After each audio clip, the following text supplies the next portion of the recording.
Hilton brings you new ways to stay, with experiences that let you capture the glory days. Introducing the Graduate Hotels. Each inspired by local college towns, these stays are always original and never boring. Get in touch with traditions all across the country and enjoy a stay that's a class above the rest. Book at Graduate Hotels with Hilton Honors Points at Hilton.com. It's a win-win. Hilton, for the stay. USAA knows dynamic duos can save the day, like superheroes and sidekicks or auto and home insurance. With USAA, you can bundle your auto and home and save up to 10%. Learn more and get a quote at USAA.com/bundle. Restrictions apply. Ryan Reynolds here from Mint Mobile. I don't know if you knew this, but anyone can get the same premium wireless for $15 a month plan that I've been enjoying. It's not just for celebrities. So do like I did and have one of your assistants switch you to Mint Mobile today. I'm told it's super easy to do at mintmobile.com/switch. Upfront payment of $45 for 3-month plan, equivalent to $15 per month required. Intro rate first 3 months only, then full price plan options available. Taxes and fees extra. See full terms at mintmobile.com. Finding a new job is stressful. But with Indeed, it doesn't have to be. Just fill out your Indeed profile with your skills, experience, and desired salary. The more you fill out, the better your matches will be. And hearing from hiring managers will be 2 times more likely. Relax. That's your Indeed profile sending opportunities your way. Indeed, the world can work better. This message is brought to you by Abercrombie Kids, where the activewear is made for every summer activity, so your mini-me can bring their personal best. Summer days are always an adventure, from day camp to rec leagues and pool days. Abercrombie Kids has the shorts, tees, and swim to keep them comfy and keep up with them. Get everything for the entire summer at Abercrombie Kids. Shop in-store, online, or in the app. Just a quick programming note before we get started. YouTube removed a portion of this episode from its website for unknown copyright reasons. We've been using All 22 Film in podcasts for years, but for some reason they decided to remove part of this one. And so what you are hearing here is the full audio of the show. And on film shows, we normally direct you to YouTube if you want to see the plays. However, in this case, it's not there. And so I'm making this video available to all free members of the On the Shane Page Patreon community. So if you go to patreon.com/on the Shane Page, no payment needed, just join it as a free member. And you'll be able to watch this whole video there, if that's how you want to consume this. We'll try to figure out what happened with YouTube so this doesn't happen in the future. But this will probably be our backup plan for the videos if YouTube starts to cause us issues with all 22. So patreon.com/on the Shane Page, 100% free. Join as a free member, and you'll be able to access this video and some other things that we drop in there as well. So if that's you, that's the place to find it. If you're an audio-only listener, we appreciate that as well. Your audio should be uninterrupted. It's only the video on YouTube that was impacted. So without any further ado, let's get into the episode. Welcome to the second episode of The Edge with me, Eagles Eric. And today we're going to be going over Kelee Ringo, who I think a lot of fans are excited about. They don't know if he's going to win the starting corner job. So I went back, watched every single snap he's had in the NFL, watched what he did back in Georgia, and I'm here to share what I've learned. So hopefully you guys are excited as I am. So a few programming notes before I get into it. This was from yesterday. Everyone knows probably that I posted some clips that were not necessarily the best plays from CJ Gardner-Johnson. And he was like, hey, man, I made good plays too. So all the respect to him. He helped the Eagles make it to a couple Super Bowls, but I kind of alluded to why Vic Fangio was okay with getting rid of him. And I think people are going to be thrilled with Makuba. All right. So getting into it, before I get into the clips, I just want to give some interesting background info on Ringo. He was one of the fastest corners in NFL history. Back in high school, he ran a 10.43 100-meter dash. So if people are familiar with track times, I mean, you're talking about near Olympic speed. He ran a 4.36 at the combine. He was measured over 21 miles per hour on GPS in his rookie year in game, and measured over 23 miles per hour in training at like the Ford Performance Institute, which is one of the fastest GPS recorded speeds ever. So this guy is one of the fastest players in the NFL. He was part of Bruce Feldman's Freaks list. If people are familiar, the fastest, biggest, strongest, most impressive athletes in college make it on this list. He has a track background, obviously. He was a 5-star recruit coming out of high school. He was actually rated the number 1 cornerback in the nation. You know, some people say the star system means nothing. The Eagles seem to value it to some extent. We saw it in their pre-draft meeting, I believe before day 3, when mentioning Kyle McCord being a 5-star. And for people who don't know, these recruiting services, they're trying to make NFL projections. A 5-star doesn't mean college 5-star. It means we expect them to be a starter in the NFL. So he has a strong pedigree, and he actually played around the corner from me at Saguaro High School in Arizona. He was obsessed with Spider-Man growing up, so much so that he would scale archways in Tacoma, Washington, pretending he's Spider-Man. I think it's an incredible nickname for someone with his length and speed, be able to just, swat away passes. So if he plays good, earns the starting job, I think we could start calling him Spider-Man. Howie acknowledged during the draft press conference, this is back in 2023, that he'll have the chance to learn from veterans, Bradbury, Slay, and they really knew that it would take some time for him to develop, and now he's here. So he's going to be 23 years old in potentially his first year starting. So there are corners who were drafted this year who are older than him. So I don't think it's like a slow development by any means. He was just extremely young. And now juxtaposing that with these COVID year players, NIL players, and guys who are staying in college 5-6 years, it really kind of shows up even more when comparing his age to current draft prospects. All right, so now we're going to get straight into some clips. So what I attempted to do here was pick out, I think, roughly 15 clips that were most exemplary of what his strengths and weaknesses are. So you guys don't have to go and sit here and have me play 100 clips. So that's what we're going to do. So the first 3 are going to be from 2023. So obviously not the most contemporary information that we have about him.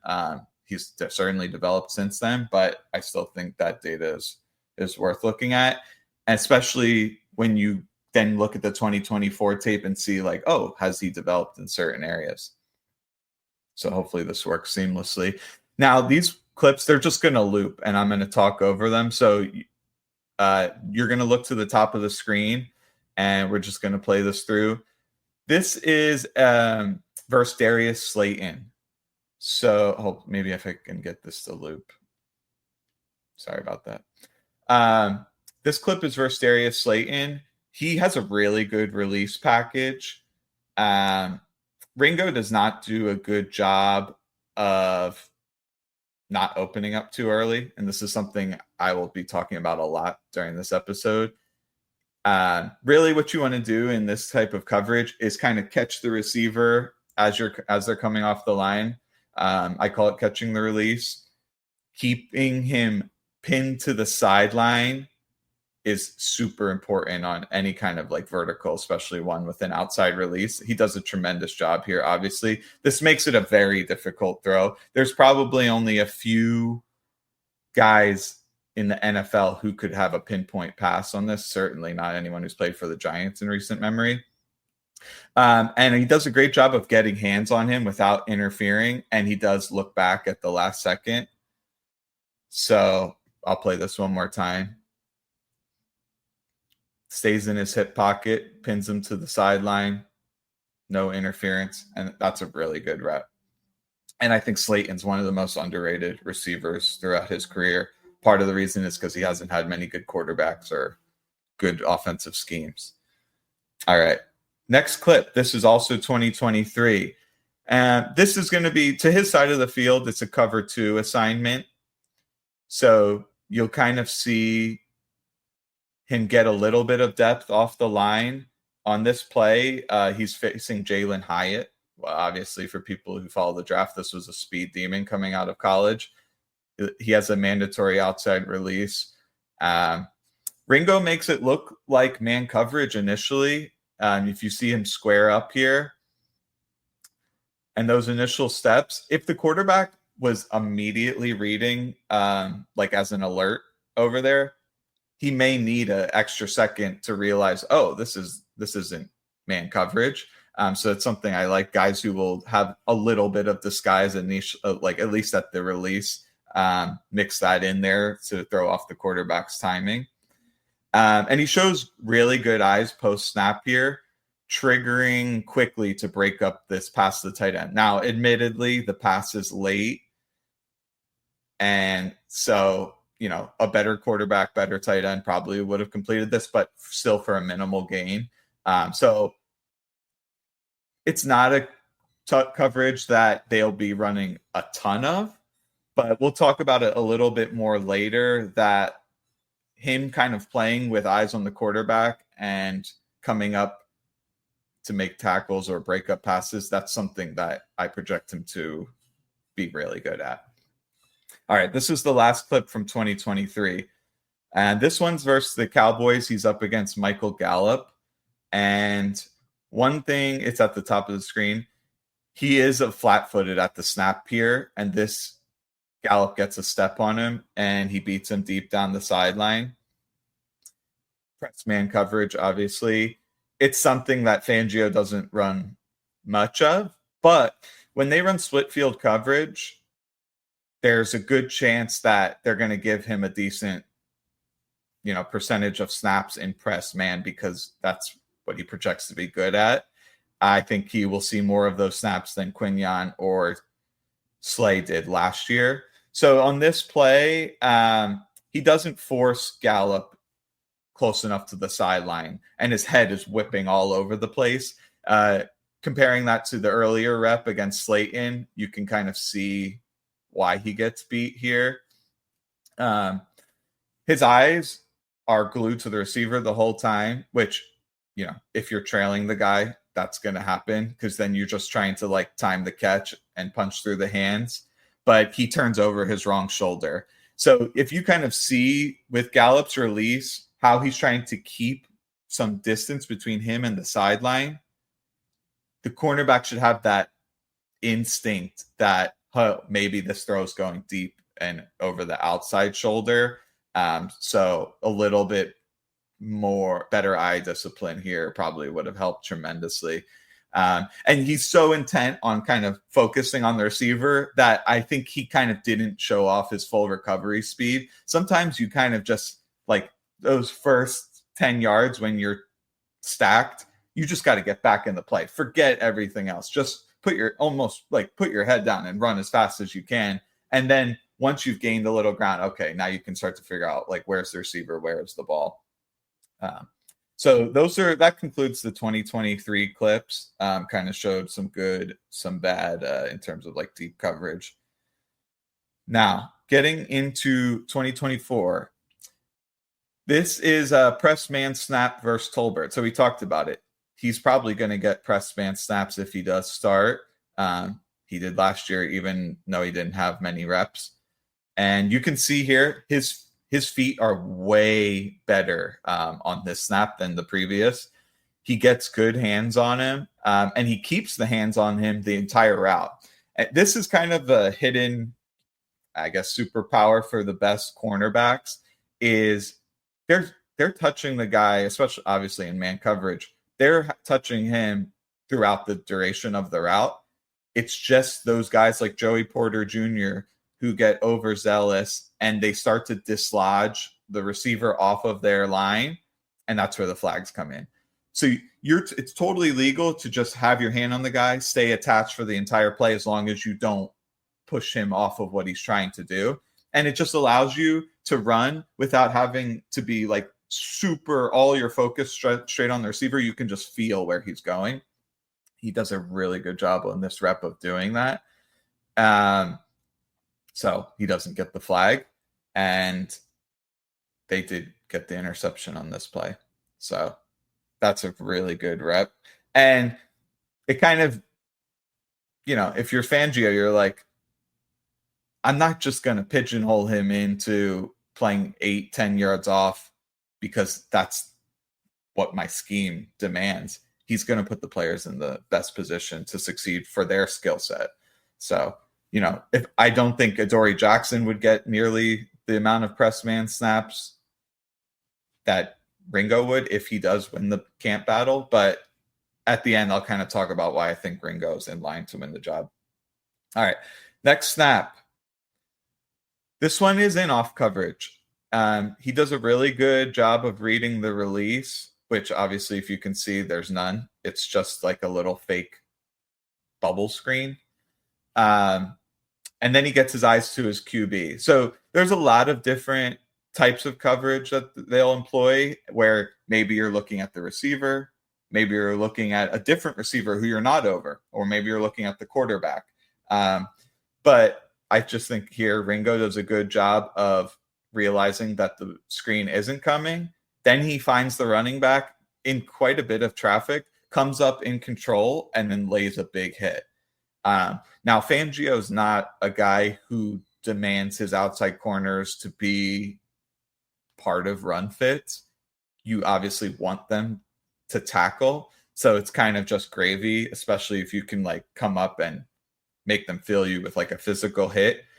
There are other corners who would tippy toe here, hope someone else makes the tackle, or not even really see the guy within that traffic, or just be so focused in if the bubble screen's coming that they don't even try to make a play. So you can see Ringo's not scared, physical player, and we'll kind of look at more tackle attempts as we go through here. It's something that, I said in a previous video or episode 1 that he was a fairly good tackler, which I got some pushback about, saying he was closer to like phenomenal, but we'll see some reps that kind of prove why I said fairly good. Next, we're getting into this is versus the Packers, and he's nearly 10 yards off. This is at the top of the screen, 10 yards off, and he kind of does a quarter turn with his body, but he opens up way too early right there. So when he turns just call it 15 to 25 degrees and he's backpedaling, that's great. No problems whatsoever. It's when he turns where he's pretty much completely facing the sideline, but there was still 7 yards of space between him and the receiver.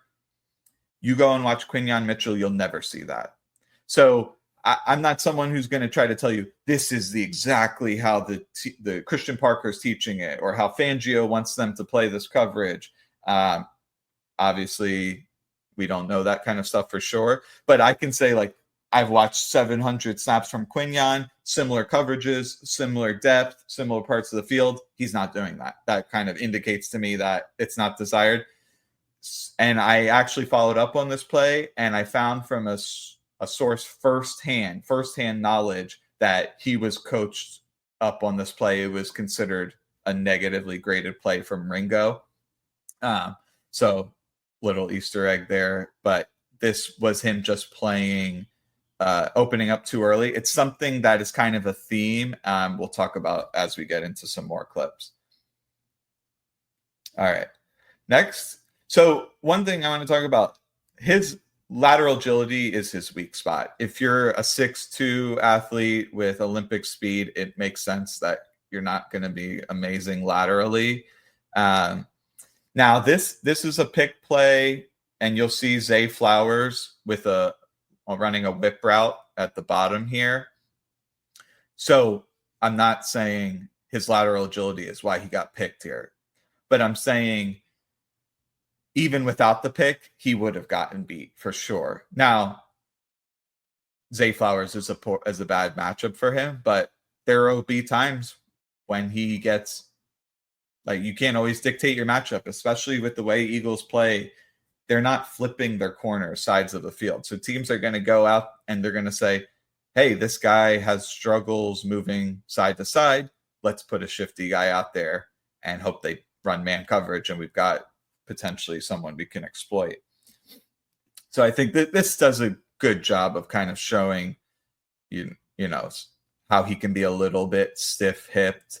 Now, here's the good news. He has extremely good recovery speed and like 92 percentile length. So even if he does get beat, as long as he takes a good angle, he can get back in the play and disrupt the pass.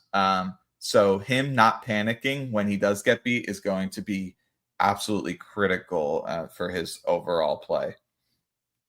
All right. Next, we have a blown play versus the Commanders. Everyone will remember this play. Bad substitution. They leave a guy wide open. I'm not blaming Ringo for this. May have been his fault, but that's not the point here. The point here is don't compound a mistake.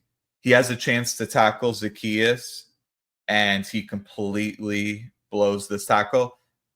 This is a really bad tackle attempt. So I do think he is a fairly good tackler overall, but this is kind of one example of like, he's got a guy who's not that much of a dynamic yak threat. He's trailing him. The other guy's slowing down, and then he's just completely going high and whiffing. So that was kind of a rough rep from him. All right. Next, this is a really good example of his click and close ability. And for people who follow me on Twitter, they probably saw this in the intro post. For his size, his ability to plant and drive on underneath throws, to me, is borderline elite. Compared to what you saw at Georgia and even his rookie year, there was a lot fewer false steps. So this is, if you're going to drive on a play, you don't want to have the guy spin their wheels and chop like 3 or 4 times before they actually are able to close ground. Here, that first step that he plants, he's able to instantly drive. Now, once again, the Giants throw this a late fluttery ball. So it's like, it makes it seem like definitely he should have had a pick 6 here. But I'm just highlighting specifically his ability to drive quickly on this play. It also what makes his opening up prematurely, which is something that we'll highlight kind of as a theme in his play, very frustrating, especially when he's in off coverage. He could just keep backpedaling, stay fairly square to the receiver, and drive on anything underneath. And he's good enough. He's got this really good closing speed, and he's physical and not like tentative in making those tackles. So seed ground and then drive if you need to. I think that's the best of both worlds. He's got a quick trigger. He's got good eyes. He'll tackle in space. So there's no reason to get impatient and open up prematurely. So you can kind of see, this is a really good example of if he's playing 7 to 10 yards off, he can still backpedal, drive, and make plays. All right. And I mean, that's kind of like an MO of the Fangio defense in general, is like, especially for the outside corners, is keep everything underneath and then rally to the ball. All right. Here's another example of a lazy tackle attempt against the Giants. Goes in straight up and down. It's right there. Straight up and down, doesn't wrap up, and they end up giving up 10 extra yards. It's vaguely reminiscent of the play against the Commanders because he's going straight up and down. That's why he doesn't make this tackle. So I think, there were so many people around him. Maybe he assumed like, oh, I've got 3 other guys who are going to bring him down. I'll kind of just hold him up. There's a lot of other things I would have liked to see there. Number 1, just going in low and wrapping up. Number 2, laying the boom. Or number 3, going in and trying to punch the ball out. It's one of the first things these guys are told is when there's a bunch of your teammates wrangling a guy, someone come in and punch the ball out. So yeah, that was just a really poor tackle attempt that came back to bite them. All right. Next thing we got. This is a press rep versus Chris Olave. So I consider this a premium rep. I mean, you're going against a great receiver. Week 3. Nobody's injured. So this is a pretty good example of like what he's like to see in live game action in the NFL. And he's got really good feet at the snap again, but he doesn't disrupt the release at all with his hands. The way he was playing this, he really does need to disrupt the release with his hands. Olave obviously shakes him here, and then he gets stacked. Ringo then panics and grabs his towel. This is a very obvious holding play if the refs are keying in on that. Now, like, the way this actually materialized is that didn't really impede Olave, but like most of the time, especially like if he's the targeted receiver, that kind of thing would get called. Olave is one of the best receivers at the line of scrimmage in the NFL. So probably, I don't know if necessarily I would want him to play so aggressive at the snap. I'd rather him try to catch that release or just press bail. Obviously, he's probably being told to play that style of coverage there, but against a receiver like Olave, it's going to put him into a compromising position, especially if you kind of see, if you take a look at the safety rotations here, CJ's walk down. I mean, they could just throw the go ball. That's probably a touchdown. So that's where it gets dicey. All right. Next play. This is like a weak rotation cover 3. So you'll see the safety drop down and play in the seam there. Ringo's in off coverage. So he's supposed to match any vertical route from Olave. So I'll just let this play through. Once again, he opens up early, and this time in the wrong direction. So, okay, I don't want to do that.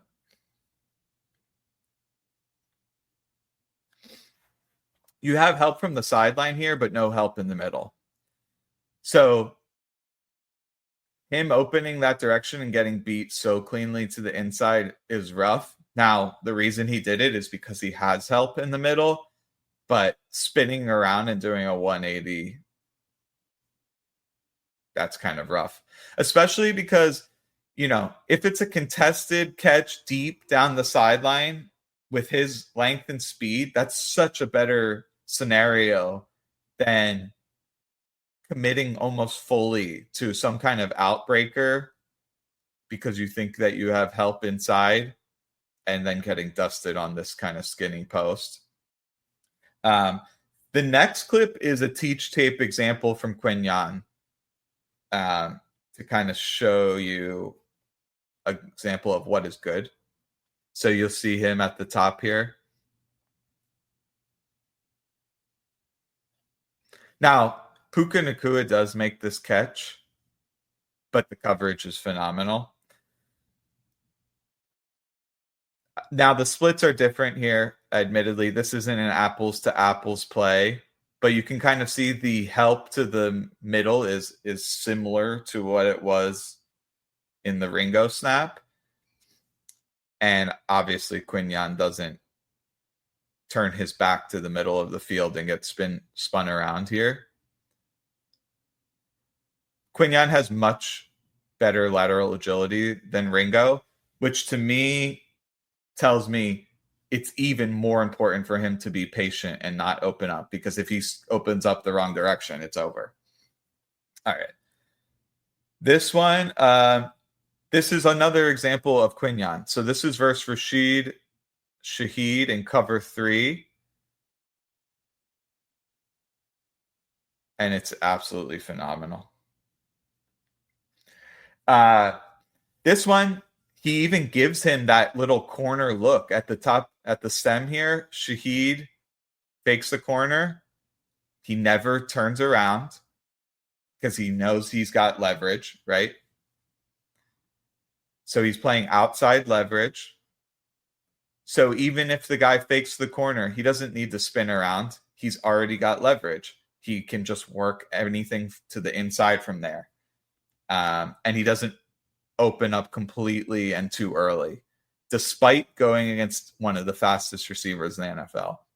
So, I'm not expecting him to be as good as Quignon, obviously, but this is kind of a good way of kind of juxtaposing techniques and, what could maybe mitigate some of his weaknesses here. All right. Next, this one I think is a great example showing his lateral agility weaknesses. It's exploited by Juwan Johnson here. He's a hybrid wide receiver tight end, so you're going to look to the bottom here, the guy who comes across. It looks like a cover one robber, so you have CJ dropping down in the middle of the field. So that's probably exacerbated how bad it looked, because Ringo is like, okay, well, I have CJ dropping in the middle. I can kind of cheat outside, which is fine. But he did way too much. And for someone who's like 230, 240 pounds to beat you that cleanly on an angle route is tough. So that's really the scenarios where it's like, okay, I have Ringo in man coverage against a guy with some quickness or lateral agility. Either I want him to play like probably press to kind of disrupt the timing of something like that. I mean, it's a lot harder to run like some kind of quick breaking route when your release is disrupted. But also just helping him. Fangio likes to run. Obviously, all defensive coordinators like to run man coverage kind of on, call it 3rd and 4 to 3rd and 7. But you get him matched up with guys like Zay Flowers or Juwan Johnson, apparently, and you might have issues. So that was kind of like 30 minutes of going through some clips on Ringo. So I'm going to go to the comments here. If you guys have any questions, I'd love to see what you got.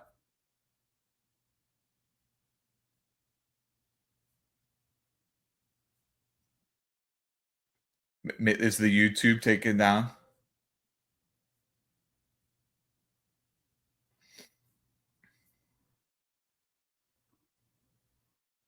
Well, hopefully everyone on Twitter can still see this. So, yeah, hopefully everyone on Twitter can still see this.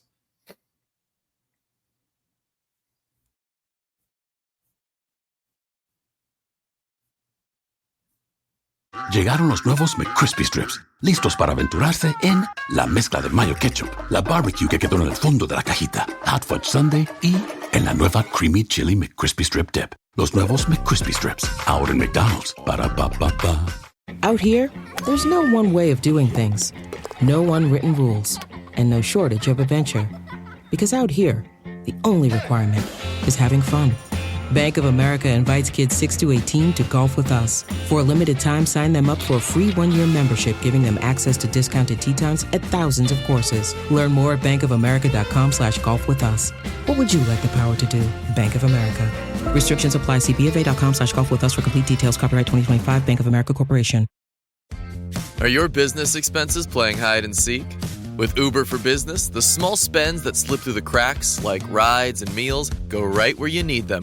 Because it integrates with leading expense platforms, you can say goodbye to surprise costs, missing dollars, or chasing receipts. Everything's track downable. Uber for Business. Make small steps that make a big impact. Learn more at uber.com/small steps. You're the perfect blend of elegance and style, and your ride should be no different. The 2024 Hyundai Sonata Hybrid meets all your needs, from business to brunch and everywhere in between. With head-turning details like a sleek front end, plus stylish interior, and an available 12.3-inch digital instrument cluster and seamless tech integration. Okay, Hyundai. Visit HyundaiUSA.com to learn more about the new 2024 Hyundai Sonata Hybrid. It's almost Mother's Day, and you can now get anything you need delivered with Uber Eats. Well, almost anything. So no, you can't order a relaxing shower, but some beautiful flowers, you bet we deliver those. A bird bath? No. A bath bomb? Absolutely. It's no to a chocolate lab, but yes to some chocolate truffles. So whether it's a last-minute gift for Mother's Day, fresh groceries, or food from your favorite restaurants, get it delivered today with Uber Eats. Order now. Product availability varies by region. See app for details.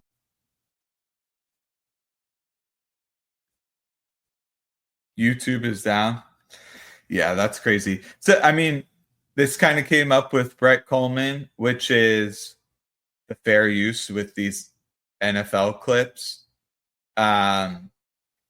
This is blatantly analysis, commentary, and education. So to me, that falls under fair use. They're short clips. That's not like I'm playing a game straight through. So I don't see why this would be taken down.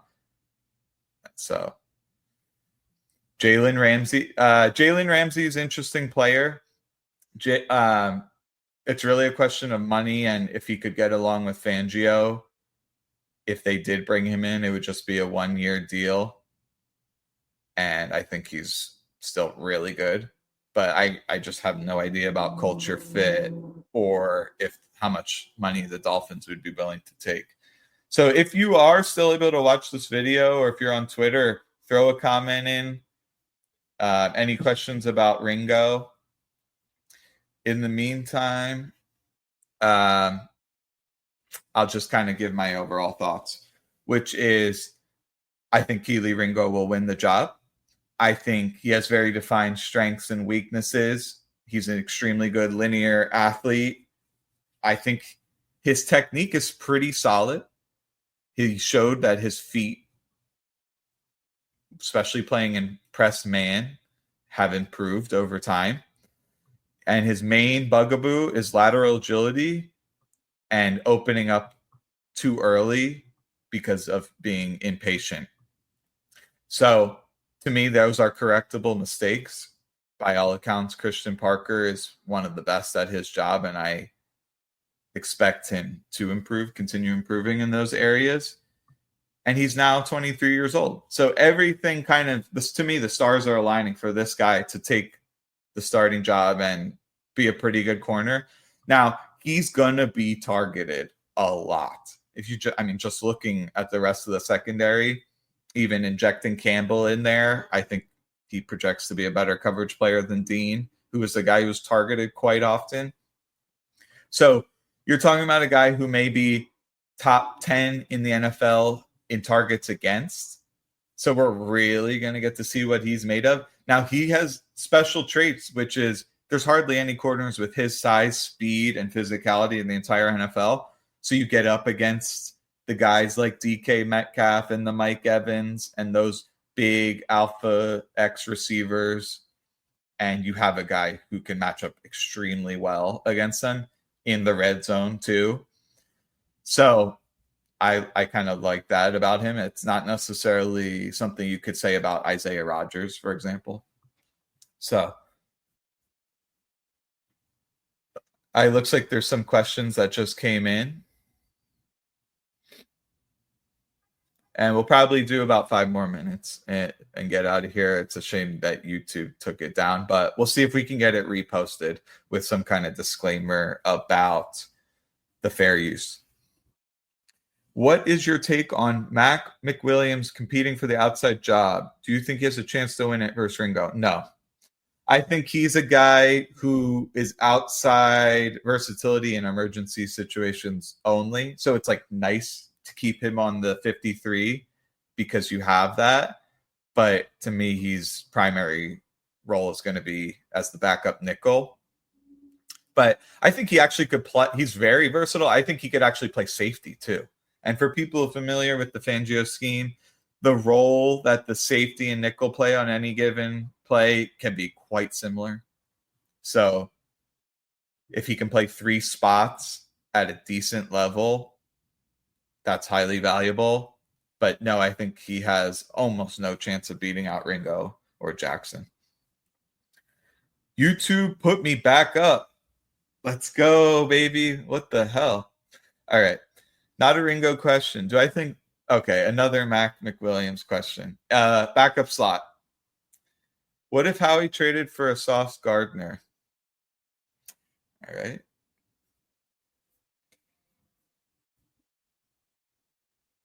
I'll just let a few more people trickle in from YouTube because we're back up. Keep throwing in your questions. Do you guys think... put Kelee in the chat if you think he'll win the job. Put Adoree in the chat if you think he'll win the job. I'm just curious just to get a quick poll going here and see what the fan base thinks. Interesting comment here. I think Ringo would be a high-level safety. So he did play some safety. There are snaps of him at safety going back to Georgia. Very few and far between, but it did pop up. And I agree with you. I think he would be a good safety. Safeties aren't asked to have duties on the field that often require a lateral agility. So right away, you're masking a major weakness of him. They do ask you to come upfield in run fits and lay the boom. He can do that. And he has a lot of range in the back.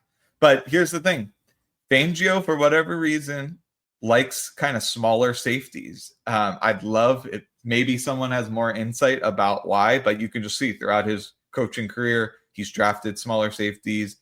When there's been a safety battle, the smaller guys generally won the position battle. Justin Simmons is an anomaly in this. I don't think Ringo and Simmons compare at all other than the height.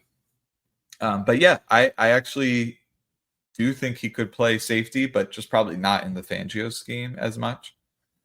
Who do I see winning the safety job? Makuba. I mean, second round pick. And Sidney Brown is what I've coined as Crash Bandicoot. I forgot the nickname for a second. Yeah. So he's just a volatile player who I talked about last year. He projects better as a dime back. Oh, something I forgot to post a little bit earlier that you guys may appreciate. So this is going back to the Philly film room from this time last year. This is a pretty fun thing. Let's say Slay is retiring or moving on. They can't re-sign Rodgers. Well, that vaults Ringo straight into a starting cornerback position. So you want to be able to develop this guy, get him meaningful snaps. He only played, 100-something snaps last year. So, yeah, he definitely needs more experience. I mean, it's pretty incredible that they entrusted him to follow Mike Evans at times, but it makes perfect sense. You look at this guy, he's basically like you create a corner in a lab to track these X receivers who are 6'3" and with speed. He's the right man to do it. Okay. So it's something I'm going to do from time to time, bring up kind of old takes that aged well. Probably do the opposite too, like terrible takes I made. But it was pretty cool. Like Slay moved on. They didn't re-sign Rodgers. Ringo's vaulted into the starting job. So to me, it's like it's destiny at this point. So pretty cool to look back at a year ago. All right, take some comments here. I want Ringo to win it. There has to be a better player out there for cheap. Samuel Jr. There's a reason he hasn't signed yet, and he's a young player. I don't think he's a good fit. He's more of a man coverage player. I don't necessarily think he's better than Ringo. Do I think Adoree Jackson can still play? Is he good depth? Absolutely. Phenomenal depth. You're talking about a guy with tons of starting experience who still has speed and is a overall solid, reliable corner. And it may be that the Eagles realize, like, wait a second, these Giants cast-offs, we put them in the Eagles system and they become superstars. So they reached into the well with Ojulari and Jackson after seeing what happened with Saquon. It wouldn't surprise me if he does play better than he did last year for the Giants. It's a little bit easier to really lock in when you're playing for a Super Bowl contender than a doormat. All right, Crash. Yeah, you like Crash Bandicoot? I was pretty proud of that nickname. Andrew Makuba season. So I'm hearing people started to call him Drew Makuba. So I don't know if he prefers to go by Drew. We'll see, but that's kind of a cool name. Do I think Ricks makes the team this year? Maybe just because they don't have a lot of corners and he'll play special teams. But if you listen to Inside the Birds, Adam Kaplan said the coaching staff is really down on him. So it would just be a numbers game at this point. And so if it's a meritocracy, I would say no. But if it's just we don't have enough bodies, then yes. If it comes down to him or Mac McWilliams, it's going to be McWilliams all day and Sunday. Maddox being gone, yes, absolutely huge boost to the defense. It was kind of crazy. Yes, Cooper DeJean was one of the best nickels in the NFL, but it was a multiplicative effect because he replaced one of the worst nickels in the NFL. I didn't want to bring Maddox back last year. Not because he wasn't good when he was on the field, because he was so unreliable. So they made him take that pay cut, and then he actually stunk. So I know he did get signed. I'd be shocked if he ends up starting for wherever he went. I'm not quite sure. Throw it in the chat if you know where he went. I think Makuba is the better player. He already has the starting spot. What is your take on Sidney Brown? I kind of just went over it. Sidney Brown, to me, is more of that dime linebacker who, he can play in the run fits. Not that teams are going to be running the ball when you're in dime very often. So that's why he probably hasn't gotten on the field. It's we don't think he's reliable enough to play as a post safety or as a starter. And when we want to put him on the field in dime packages, the other teams are throwing. So I don't know. It may just be a square peg in a round hole. Obviously, I love the fire he plays with, special teams enforcer, but it's possible he does kind of become the next Chris Maragos. 750 of you guys watching. That's pretty amazing. So if you're enjoying this, comment, subscribe, and hopefully come next week. Unless anything changes, it's going to be 7 Eastern on Thursdays. Comment here. In your opinion, do you think Ringo is a starting cornerback too? The little tape provided. Yeah, it's true. The sample size is still small. And you can see breadcrumbs of improvement throughout each year, whether it was from preseason to regular season, year 1 to year 2. And I don't see any reason for that to not continue. I think he's a player, this is speculative on my part, who stands to benefit from playing confident. When you're confident, you don't get impatient. You don't open up prematurely.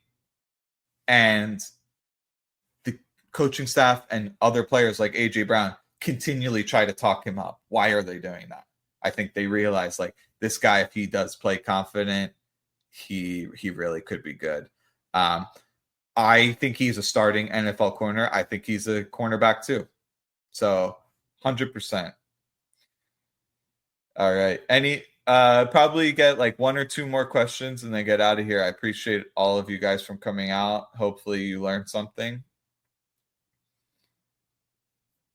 I'm sure there was a lot of comments in the beginning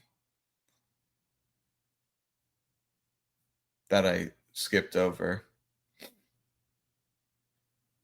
Are we going to say moo when Makuba's on the field? Probably. All right. Last few questions. Would Ringo go to right cornerback where Quinn? No, I don't think so. I think they're going to keep Quinyon where he is. one of the best corners in the NFL on that side, a year of experience, additional year. He played there pretty much exclusively in college too. Not exclusively. He did change more than he did in the NFL, but he has way more experience on that side of the field. Fangio doesn't even switch it up very much. So no, I think he will replace Slay. Ringo versus George Pickens, amazing matchup.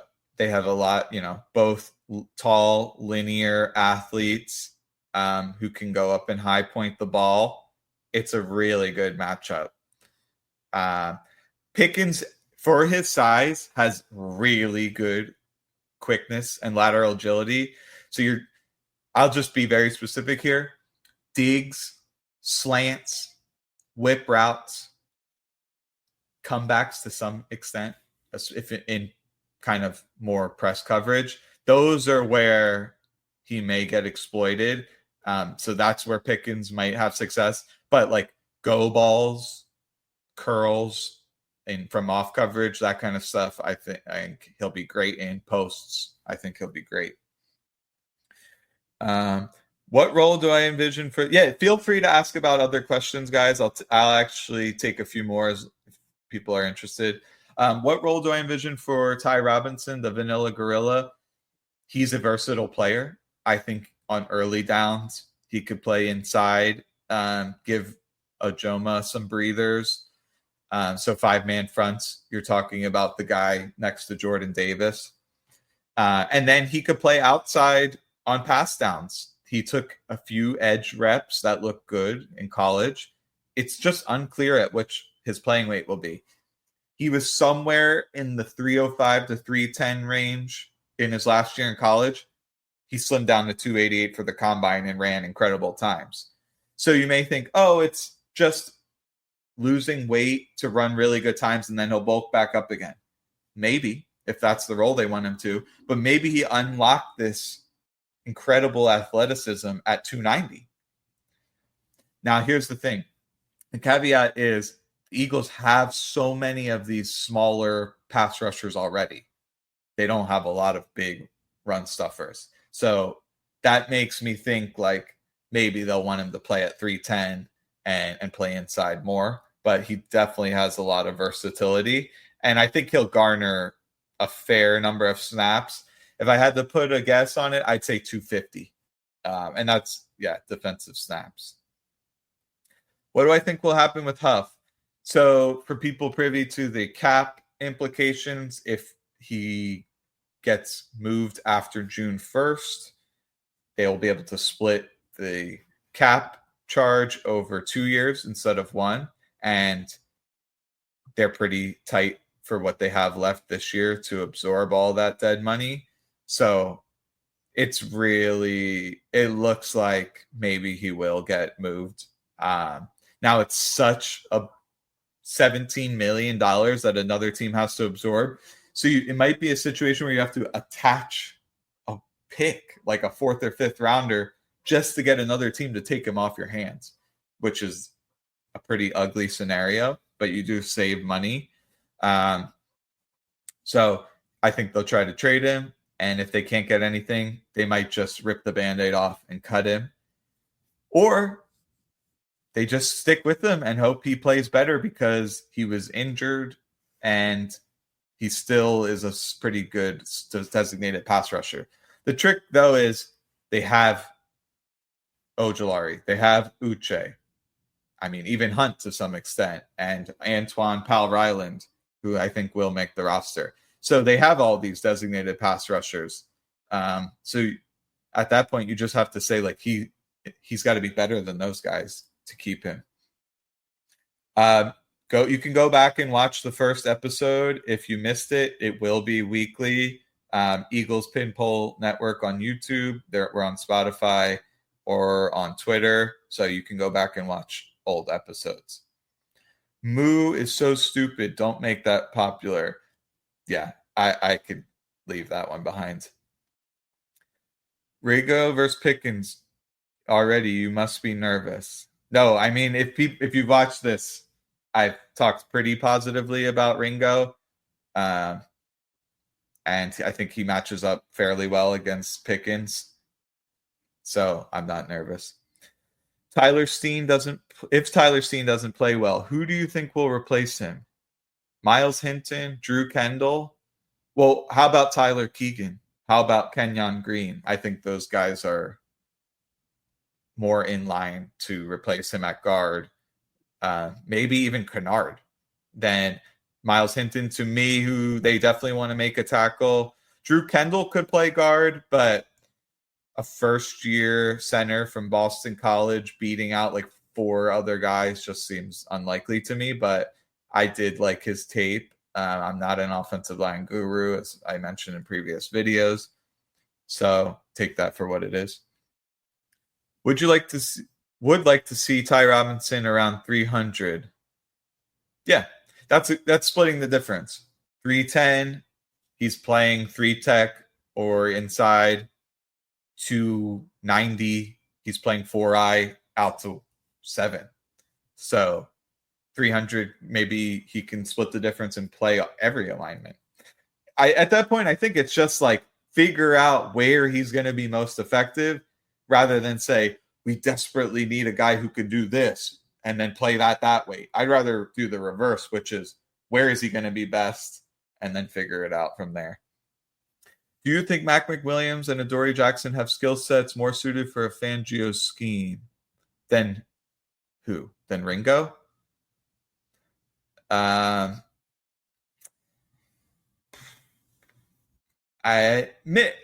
could argue that Ringo is best suited for press man, which is a technique that Fangio eschews more than almost every other DC, whereas Williams and Adoree Jackson project better in off coverage. But I think Ringo will be good in off when he gets coached up anyway. Who will I be doing next? You guys tell me. Who would you like to see a film breakdown of? Some guys who garnered a lot of votes were Makuba. The other guys on Pinpole Network just did an amazing Jahad Campbell all 22 film review, so he's covered. And then there was one other player who got some votes, but Jalix Hunt. Thank you. So Jalix Hunt is another candidate, but if there's another name you're interested in, throw them out there. I'm happy to do a film breakdown on whoever you guys are most interested in. Isn't Huff, Pal Ryland, Nolan on the smaller side? We need Ty Robinson on the edge. Yeah, it's something I floated out there, which is like after people were saying, look at what Howie said, Jahad Campbell is going to play more edge. And then I kind of tongue-in-cheek said, if anyone's going to play edge, it's Ty Robinson. Like, I think he actually could do that. Obviously more of a pocket collapser, but his way of rushing is pretty unique. What I call it is a pinball style rush, where he'll just come in wherever there's a crease, he'll try to go into that crease and then just bounce off offensive linemen, hopefully into the quarterback or into the ball carrier. But I actually do like him on the edge, especially in run situations. So they line up in these penny fronts with 2 stand-up outside linebackers? Absolutely not. He would play inside in those situations. But when they play 4 men on the line with their 2 edges in 7 technique, which is outside of the tackles, I actually think Robinson could play that. Got people saying they want to see Jalix Hunt, Moro Ajoma. That would be a great one.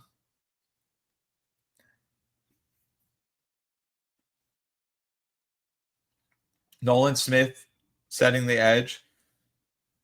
That was one of the things coming out of college about Nolan Smith. He was really good despite his weight. And that's what made him such a tantalizing prospect. And he had the speed. So I can't even think of a single player of Nolan Smith's stature to be able to set an edge like him. You have guys coming across the formation, tackles, who are trying to kick him out, and he'll just completely blow up those blocks. that's an extremely unique skill set. So little T-Rex arms for an edge. I guess that's referring to Ty Robinson. Yeah. Having short arms is going to be a problem in finishing, and it's going to be a problem when you're trying to bat down passes or tackle someone in traffic. But the way he rushes, like as a pinball rusher, eventually his whole body's just plowing into the ball carrier. So it alleviates that concern to some extent. And his bend's incredible. So I think those mask his short arms to some extent. And it's not as big of a deal if he does play a lot of interior, which he projects to do that. All right, I'll take one more and then get out of here. So hopefully you guys are all enjoying it. There's a amazing turnout, almost 900 of you guys. Next week, sneak peek, we will have a guest. It's not just going to be me up on my soapbox lecturing you. And we're going to talk about cap stuff. So if you have football related questions, a lot of people aren't interested in the cap. Still come. You'll be able to ask those football questions. But this is going to be like an intro. Like, how does the salary cap actually work? There's so much confusion about it. So that's a little sneak peek for next week. I might do a split episode where I do a film study for whoever you guys prefer to see, and then talk about salary cap with our special guest. So see if we'll get one more question and get out of here.